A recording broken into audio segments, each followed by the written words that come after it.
2021 թվականին օրինակ այն պայմաններում, երբ ընդդիմությունը զարգացնում էր պարտված իշխանությունը պետք է հեռանա թեզը, ժողովուրդը վստահության քվե տվեց քաղաքացիական պայմանագիր կուսակցությանը։ Մինչդեռ 1994 թվականից ի վեր պատերազմում հաղթանակի թեզով կամ որպես հաղթական առաջնորդ հանդես եկած նախկին նախագահներից որևէ մեկը ընտրություններում չի ստացել ժողովրդի վստահության մանդատը եւ ստիպված է եղել բռնազավթել իշխանությունը կեղծիքների, ուժի կիրառման եւ կամ սպանությունների ու ահաբեկումների միջոցով։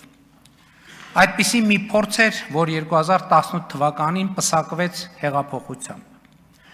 Այս ամենը մեկ բանի նշան է, որ մեր ժողովուրդը շատ ավելի վաղ է գլխի ընկել, որ Ղարաբաղյան հակամարտությունը թակարդ է եւ առանց այս փաստի հետ առերեսվելու հնարավոր չէ ունենալ իրապես անկախ պետություն, որտեղ կարելի լինի ազատ, անվտանգ եւ բարեկեցիկ կյանքը։ Այնուամենայնիվ, ինչպես հաճախ պատահել է մեր պատմության մեջ, ժողովրդի այս ձգտումները քաղաքական ձևակերպում չեն ստացել, որովհետև մեր պատմական ավանդույթը հոգևոր քաղաքական վերնախավերից ժողովրդին գաղափարներ պարտադրելն է եւ ոչ թե ժողովրդի ցանկություններից ու ձգտումներից քաղաքական գաղափարներ ու հայացքներ դուրս բերելը։